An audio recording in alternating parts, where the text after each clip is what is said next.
السلام علیکم، welcome to Done Stories channel. کہانی شروع کرنے سے پہلے ہمارے چینل کو سبسکرائب کریں اور بیل بٹن دبا کر تمام ویڈیو نوٹیفیکیشنز آن کر لیں۔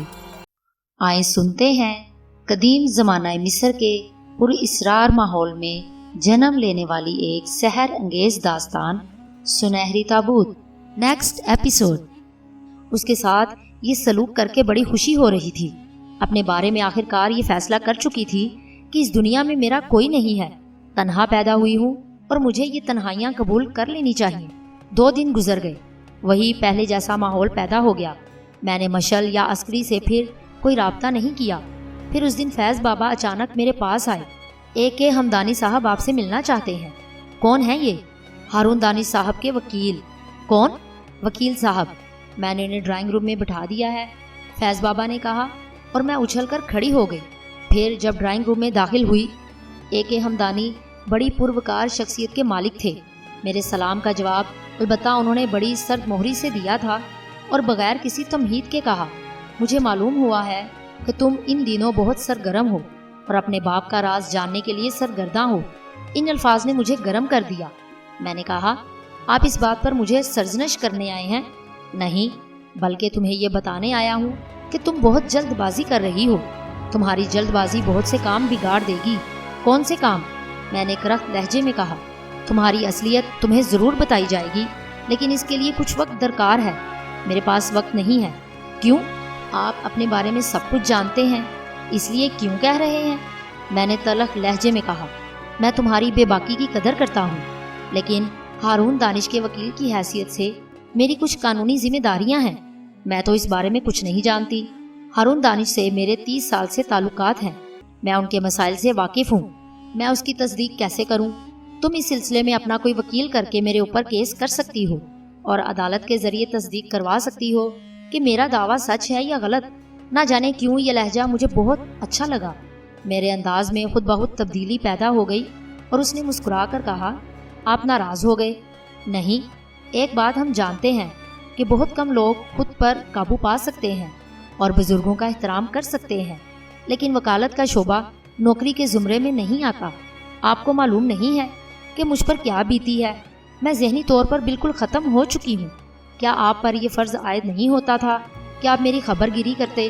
ہارون دانش نے فیض صاحب اور آپا ندیمہ کو تمہاری خبر گیری کے لیے مخصوص کیا تھا، اور یہ دونوں بھروسے کے لوگ تھے۔ شاید تم ان سے غیر مطمئن ہو۔ میں کس سے اس بارے میں کہوں؟ کیا آپ سے یا اپنے پاپا سے؟ کہاں ہیں وہ؟ افسوس تو یہ ہے کہ تم کسی پر بھروسہ نہیں کرتی۔ میں کس پر بھروسہ کروں؟ میری آواز رند گئی۔ نشا، مسٹر ہارون دانش کسی الجھن کا شکار ہیں جس کے بارے میں مجھے بھی معلوم نہیں، لیکن وہ خیریت سے ہیں اور اپنی الجھنوں سے نجات حاصل کر کے تم سے ملتے اور تمہیں مطمئن کرتے، لیکن تم نے بہت سے کھیل بگاڑ دیے ہیں۔ تو پھر میں کیا کروں؟ تمہیں انتظار کرنا ہوگا۔ کتنا؟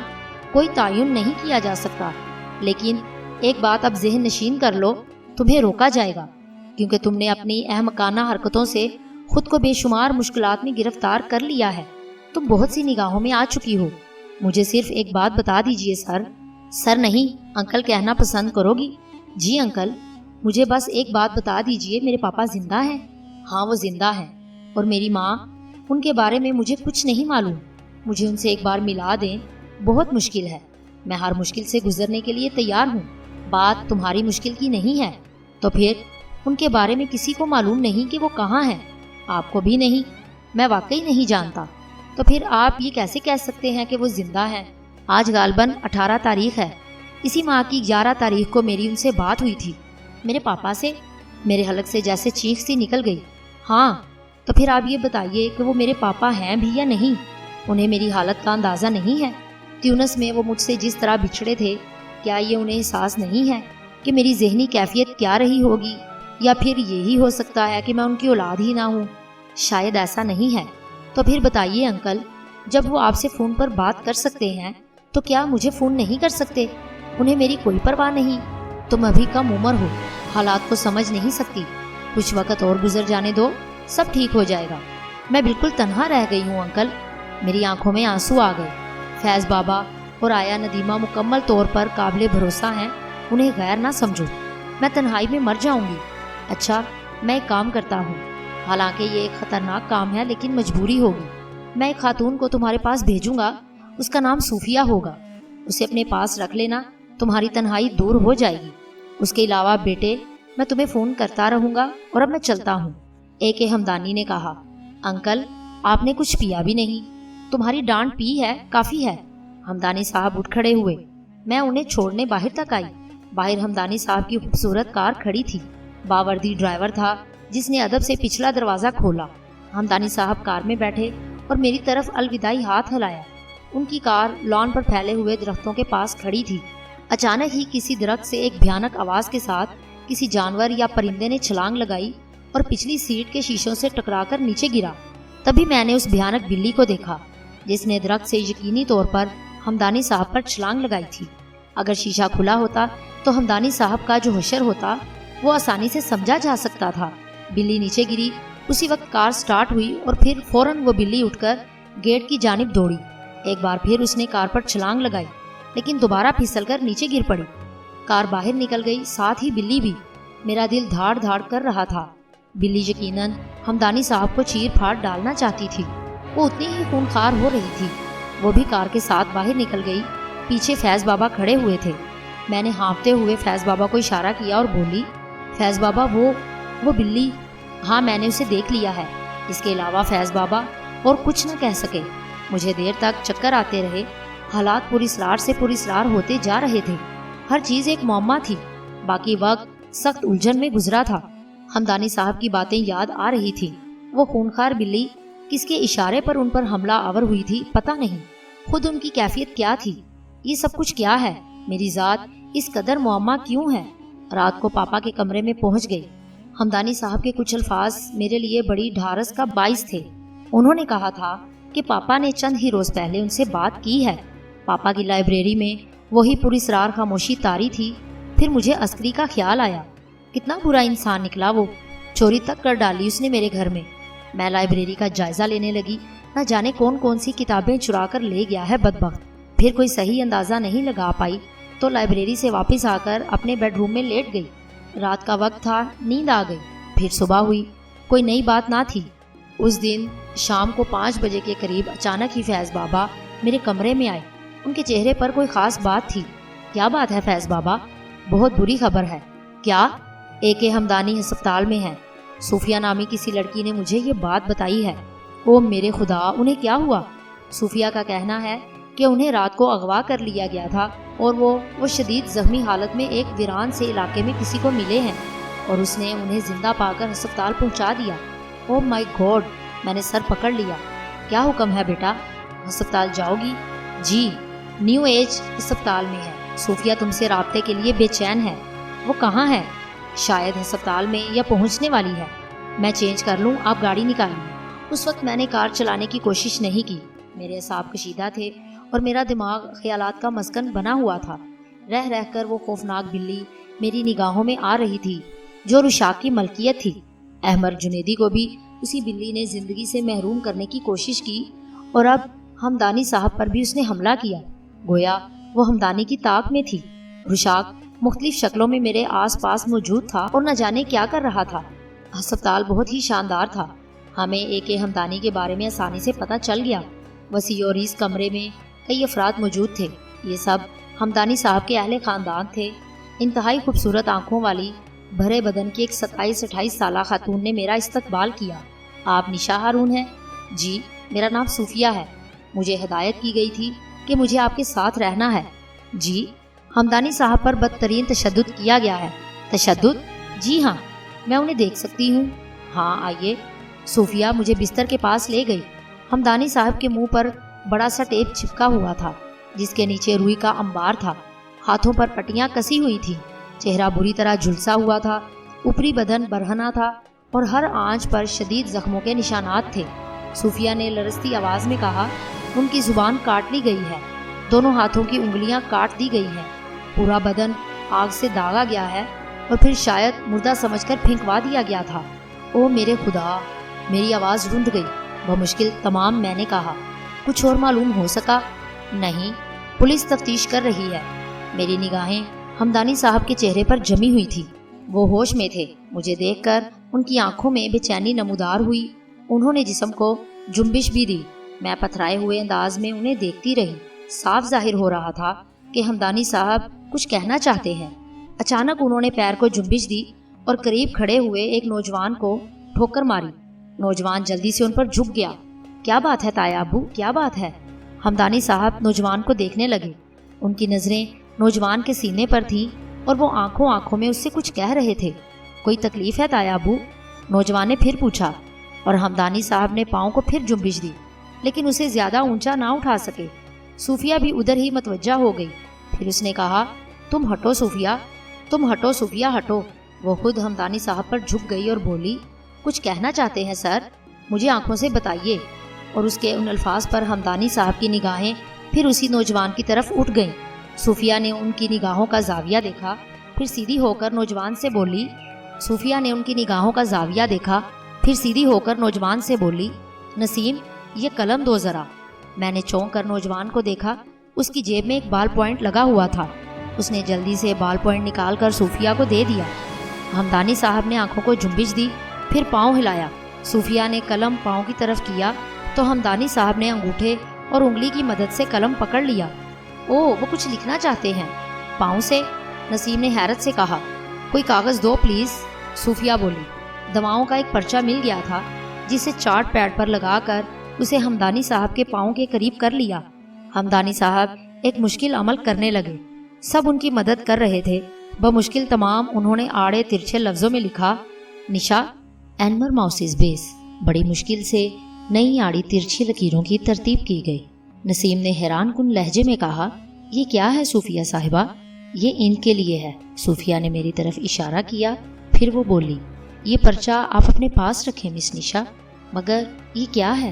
میں نے الجھے ہوئے لہجے میں کہا۔ کسی نے اس بات کا کوئی جواب نہیں دیا۔ میری نگاہیں مسٹر ہمدانی کے چہرے کا جائزہ لے رہی تھی۔ نہ جانے کیوں میرے دل کو بڑے دکھ کا احساس ہوا۔ ان کی یہ حالت میری وجہ سے ہوئی ہے۔ کتنی پروقار شخصیت کے مالک تھے۔ ان کی باتیں مجھے یاد آنے لگی۔ اسی وقت صوفیہ نے مجھے مخاطب کیا، نشا۔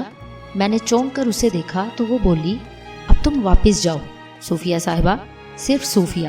صوفیہ نے کہا، کیا انکل ٹھیک ہو جائیں گے؟ ہم اللہ سے یہی دعا کریں گے۔ میں اب کیا کروں صوفیہ؟ گھر واپس جاؤ، ہم فون پر رابطہ رکھیں گے۔ یہ پرچہ، میں نے کہا، اسے اپنے پاس محفوظ رکھو، لیکن سنو۔ کیا لکھا ہے اس پر؟ اینمر ماؤسز بیس۔ یاد رکھ سکو گی؟ کیا؟ جو لکھا ہے؟ ہاں، کیوں نہیں۔ تب پھر وہ سامنے واش روم ہے۔ اس کاغذ کو پرزے کر کے کموڈ میں بہا دو، خطرہ بھی ٹل جائے گا۔ اوکے، میں نے صوفیہ کی بات سمجھ کر کہا اور اس کے کہنے پر عمل کیا۔ اس کے بعد میں واپس گھر چل پڑی۔ فیض بابا کے لیے ایک بار پھر میرے دل میں نرم گوشہ پیدا ہو گیا۔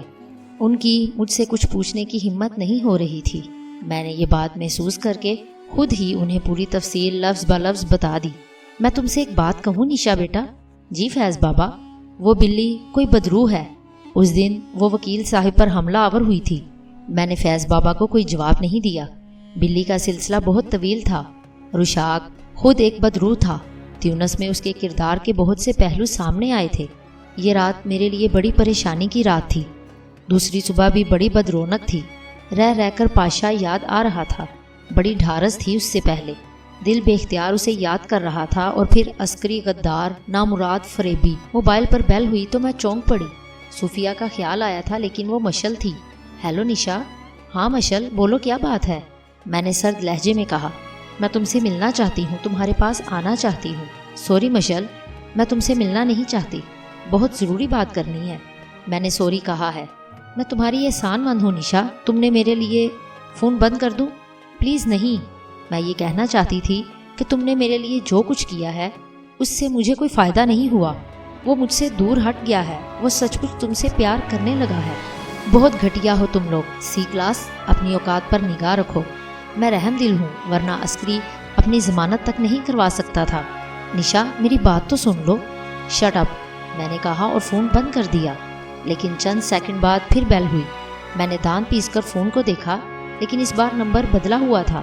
میں نے فون آن کیا تو دوسری طرف سے آواز آئی، ہیلو مس نشا۔ کون؟ صوفیہ ہوں۔ ہیلو صوفیہ صاحبہ۔ صرف صوفیہ بولو۔ فرمائیے، کچھ ہدایات دینی تھی تمہیں۔ جی، بتائیے۔ ویسے انکل، سوری، پہلے وہ سن لو جو میں کہہ رہی ہوں۔ جی، میں تمہارے پاس آنا چاہتی ہوں ایک مستقل فور کی حیثیت سے۔ آپ مجھے ملازمہ کا درجہ دیں گی اور میری رہائش دوسرے ملازموں کے ساتھ ہونی چاہیے، ٹھیک؟ اور کچھ؟ فی الحال اتنا ہی، باقی سب بعد میں۔ فون بند کر رہی ہوں۔ اوکے، میں نے کہا اور دوسری طرف سے فون بند ہو گیا۔ میں گہری سانس لے کر صوفیہ کے بارے میں سوچنے لگی۔ اس نے مجھے AK ہمدانی کے بارے میں نہیں بتایا، پتہ نہیں ان کا کیا حال ہے، اور صوفیہ اتنی جلدی انہیں چھوڑ کر میرے پاس کیوں آنا چاہتی ہے۔ پھر ایک خیال سے دل کو تھوڑا سا سکون ہوا، ایک اچھی شخصیت کی قربت ہو جائے گی، کچھ تو تنہائی دور ہوگی۔ کسی خیال کے تحت آپا ندیمہ کو طلب کر لیا۔ ایک خاتون کے لیے انتظام کرنا ہے۔ کون ہے؟ جو میں کہہ رہی ہوں وہ سنو، آسمان پر اڑنے کی کوشش مت کرو، میں نے کہا اور آیا ندیمہ کو صورتحال سمجھا دی۔ آیا ندیمہ نے میری خواہش کے مطابق ایک کوارٹر ٹھیک کر دیا۔ میں نے خود اس کا جائزہ لے لیا۔ ٹھیک 2 بجے صوفیہ بالکل بدلے ہوئے انداز میں آ گئی۔ سادہ سا سفید لباس پہنا ہوا تھا، اپنی عمر سے کہیں زیادہ نظر آ رہی تھی۔ انداز میں پھوہڑ پن تھا، جبکہ ہسپتال میں وہ ایک خاص فیشنیبل نظر آ رہی تھی۔ تاہم وہ اپنے کوارٹر میں منتقل ہو گئی۔ پھر شام 5 بجے وہ پھولوں کا ایک گلدستہ لیے ہوئے کمرے میں آئی۔ لو، یہ کمرہ ہے یا کباڑ خانہ؟ یہ پھول کہاں لگاؤں؟ ہیلو، میں نے مسکرا کر کہا۔ کیسا؟ سب ٹھیک ہے نا؟ ہاں، کمال کا روپ بدلا ہے آپ نے۔ شکریہ، وہ بولی۔ میں انکل ہمدانی کے لیے مضطرب ہوں، آپ مجھے ان کے بارے میں بتائیے۔ انہیں لندن روانہ کر دیا گیا ہے۔ اوہ، حالت کیسی ہے؟ ابھی تشویشناک ہے، خدا کرے ٹھیک ہو جائے۔ ہاتھوں اور زبان سے ہمیشہ کے لیے محروم ہو گئے۔ خدا ان درندوں کو غارت کرے جنہوں نے ان کے ساتھ یہ سب کچھ کیا ہے۔ پولیس کو اس کے بارے میں اطلاع دی گئی ہے؟ ہاں، ان کے اہل خاندان نے رپورٹ کی ہے۔ میں بھی پولیس کو کچھ بتانا چاہتی ہوں، میں نے کہا۔ کیا؟ خاصی دہشت گردی ہو رہی ہے۔ اس کا پس منظر کیا ہے؟ اس کے پیچھے کون ہے؟ اس کا پتہ تو چلنا چاہیے۔ اوہ، صوفیہ نے گہری سانس لے کر کہا، اور وہ رشاق کے سوا کوئی نہیں ہے۔ رشاق؟ صوفیہ کے لہجے سے یہ واضح نہ ہو سکا کہ وہ رشاق کے بارے میں پہلے سے کچھ جانتی ہے۔ 100% وہی مردود، میں نے پرزور لہجے میں کہا۔ دروازہ بند کر دو، اچانک صوفیہ نے کہا۔ ہاں، کیوں؟ میں نے کہا۔ اس نے میرے جواب کا انتظار کیے بغیر اٹھ کر دروازہ بند کیا اور پھر میرے پاس آ کر بیٹھ گئی اور بولی، کون ہے رشاق؟ آپ کو میرے بارے میں کیا معلوم ہے؟ بہت مختصر، مجھے بتاؤ، صوفیہ نے کہا، اور میری زبان کھل گئی۔ دل کی بھڑاس تھی، ورنہ ہر بات ہر ایک کے لیے نہیں ہوتی۔ میں نے صوفیہ کو پوری کہانی سنا دی۔ احمد جنیدی، عدنان ثنائی، عسکری اور رشاق کے بارے میں سب کچھ بتا دیا۔ میرے خاموش ہونے کے بعد صوفیہ بہت دیر تک خاموش رہی، پھر بولی، سیامی بلی؟ کیا مطلب؟ نہیں، میں اس کے بارے میں سوچ رہی تھی، کیا واقعی وہ کوئی بدروح ہو سکتی ہے؟ بیشتر مقامات پر وہ نمودار ہوتی رہی ہے، کہیں بلی کے روپ میں کوئی قدیم روح نہ ہو۔ اور رشاق، او میرے خدا، کیا ہم پولیس کو اس بارے میں اطلاع دیں؟ نہیں۔ کیوں؟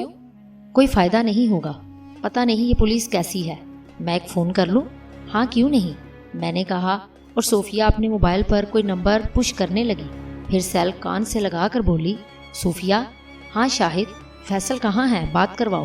جی فیصل، بہت سی تفصیلات سامنے آئی ہیں۔ ہاں، مختصر سنو۔ اس نے ضروری پوائنٹس فیصل نامی آدمی کو بتائے اور بولی، ہاں، رشاق اور اس کا ٹریڈ مارک وہی دہشت ناک روح یعنی سیامی بلی ہے۔ تمہیں وہ خونخوار بلی کا خیال رکھنا ہے۔ اس کے علاوہ احمد جنیدی اور عدنان ثنائی کو بھی بیک کرنا ہے۔ میں تمہیں اس کے ہوٹل کے بارے میں بتاتی ہوں۔ صوفیہ نے مجھ سے عدنان ثنائی کے ہوٹل کا نام اور کمرہ پوچھا اور پھر مخاطب کو بتا دیا۔ پھر بولی، کام ہو گیا؟ کیا پوزیشن ہے؟ Good, very good. اچھا، ایک پتہ نوٹ کرو، وائی اسٹریٹ، گھر نمبر 30، اس کے بارے میں پوری تفصیل معلوم کرو۔ اوکے؟ فون بند کر کے وہ مجھ سے مخاطب ہوئی۔ ہمدانی صاحب منزل پر پہنچ گئے، ان کی حالت بھی پہلے سے بہتر بتائی گئی ہے۔ شکریہ، میں نے کہا۔ بڑی مشکل سے انہیں یہاں سے نکالا گیا ہے، وہ لوگ انہیں مردہ سمجھ چکے تھے، ورنہ انہیں نہ چھوڑتے۔ ایک سوال کروں صوفیہ؟ تم ان کی کون ہو؟ میں؟ صوفیہ نے پھیکی سی مسکراہٹ سے کہا، پھر مزید کسی تمہید کے بولی، 3 افراد پر مشتمل تھا میرا کنبہ، میرے ماں باپ اور میں۔ 4 سال کی تھی میں جب والد صاحب ٹریفک کے حادثے میں ہلاک ہو گئے۔ اس حادثے میں میری ماں اندھی ہو گئی۔ میرے والد ہمدانی صاحب کے پاس کلرک کی نوکری کرتے تھے، انہوں نے ہمیں سنبھال لیا۔ میری تعلیم و تربیت پہلے سے بہتر انداز میں ہوئی۔ والد صاحب شاید وہ کچھ نہ کر سکتے جو ہمدانی صاحب نے میرے لیے کیا۔ انہوں نے مجھے قانون کی تعلیم دلا کر وکیل بنایا۔ نہ صرف یہ کہ انہوں نے مجھے مارشل آرٹس کی تعلیم بھی دلوائی اور میں بلیک بیلٹ ہوں۔ انہوں نے مجھے تمہارے بارے میں بہت سی ہدایات دی تھیں، لیکن افسوس وہ تمہارے دشمنوں کا شکار ہو گئے۔ آپ نے ابھی کس سے رابطہ کیا تھا؟ ماں، یہ کون ہے؟ ہمدانی صاحب کے ساتھی۔ اصل میں ہمارا ایک طریقہ کار ہے، ہم کیس لے کر صرف کورٹ میں پیش نہیں کھڑے ہوتے، بلکہ جو کیس ہمارے پاس آتا ہے اس کی چھان بین کرتے ہیں کہ اصل قصہ کیا ہے، کون گنہگار ہے کون بے گناہ۔ گڈ، مجھے ایک سوال کا جواب اور دیں گی صوفیہ؟ ہاں ضرور۔ انکل ہمدانی نے کیا کہا کہ میں تھوڑا سا وقت اور گزار لوں، مجھے سب کچھ معلوم ہو جائے گا۔ اوہ، یہ کہا تھا انہوں نے؟ ہاں، لیکن کیوں؟ یقین کرو میں نہیں جانتی، لیکن تم فکر مت کرو، سب معلوم ہو جائے گا۔ ایک بات پوچھوں صوفیہ؟ سو پوچھو۔ آپ نے ملازمین کے ساتھ کوارٹر میں رہنا کیوں پسند کیا؟ بہت سی وجوہات ہیں۔ آپ میرے پاس نہیں رہ سکتی؟ تمہارے ساتھ ہی رہوں گی چندہ، لیکن ملازم بن کر۔ اس طرح میں ہر طرف سے چکنا رہنا چاہتی ہوں۔ اوکے، میں نے کہا۔ صوفیہ میرے ساتھ ہی ہوتی تھی اور حالات پرسکون تھے۔ دوسرے دن صوفیہ کے ساتھی شاہد نے رپورٹ دی۔ وائی اسٹریٹ کے گھر نمبر 30 کے بارے میں معلومات حاصل ہو گئی ہیں۔ وہ گھر خالی ہے، وہاں ایک مالی کام کر رہا ہے، مالکان اس گھر میں آنے والے ہیں۔ شاہد کی اس رپورٹ کے بعد صوفیہ سوچ میں ڈوب گئی۔ پھر اس نے کہا، کیا خیال ہے نشا، وائی اسٹریٹ کے اس گھر میں چلو گی؟ وہاں کیا ہے صوفیہ؟ اوہ، کیا مسٹر ہمدانی نے تم سے اس کا تذکرہ نہیں کیا؟ مجھے یاد نہیں ہے۔ خیر، ہمیں وہیں چلنا ہے، تم خوف تو محسوس نہیں کرو گی؟ نہیں، میں نے ٹھوس لہجے میں کہا۔ صوفیہ برابر کام کر رہی تھی، اس کے ساتھی نمائندے تمام معلومات فراہم کر رہے تھے۔ عدنان ثنائی کے بارے میں رپورٹ موصول ہوئی۔ میڈم، اب وہ اس ہوٹل میں موجود نہیں ہے، وہ کمرہ خالی ہو چکا ہے، اس میں وہ ایک اپاہج شخص کے ساتھ مقیم تھے۔ یہ رپورٹ عدنان ثنائی کے بارے میں تھی۔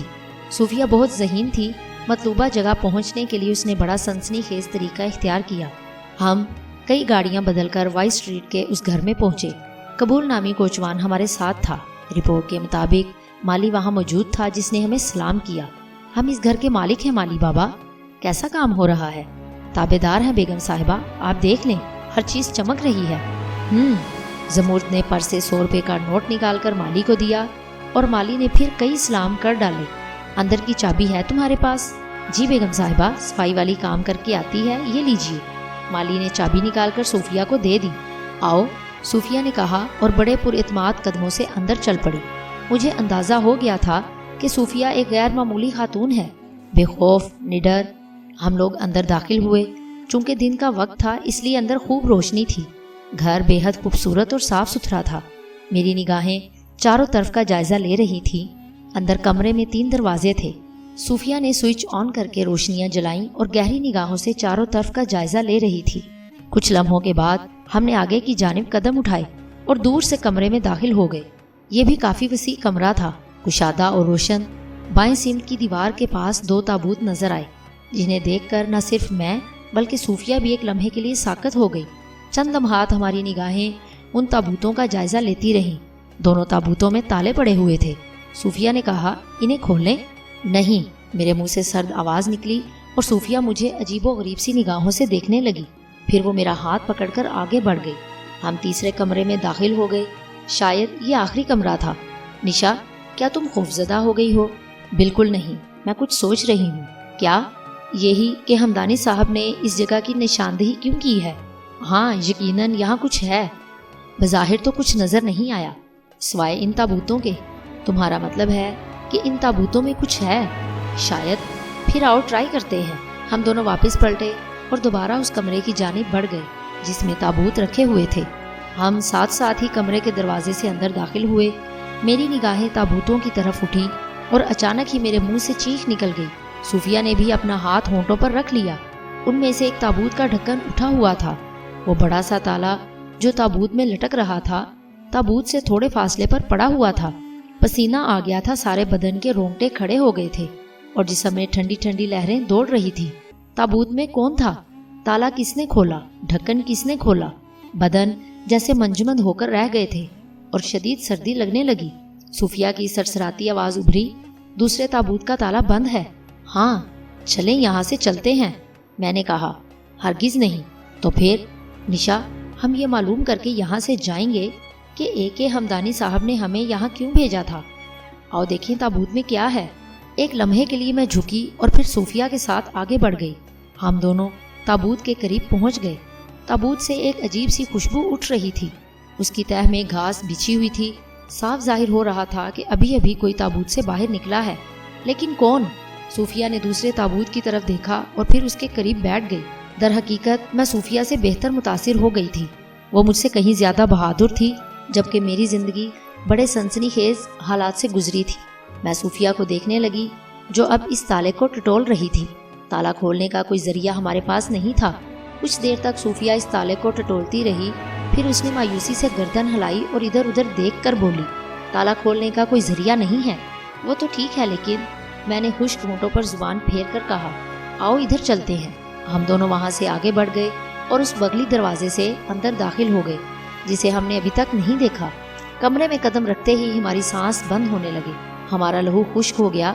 جو کچھ ہم نے دیکھا ناقابل یقین تھا، ایسا کہ پورے وجود میں شدید تھر تھراہٹ پیدا ہو گئی۔ وہ ایک انسانی وجود تھا، سفید کفن پہنے ہوئے، بالکل پتھرایا ہوا ایک کرسی پر بیٹھا ہوا تھا۔ اس کا چہرہ بھی کفن میں چھپا ہوا تھا۔ میں تو خیر بہت عرصہ سے پراسرار حالات میں گھری ہوئی تھی،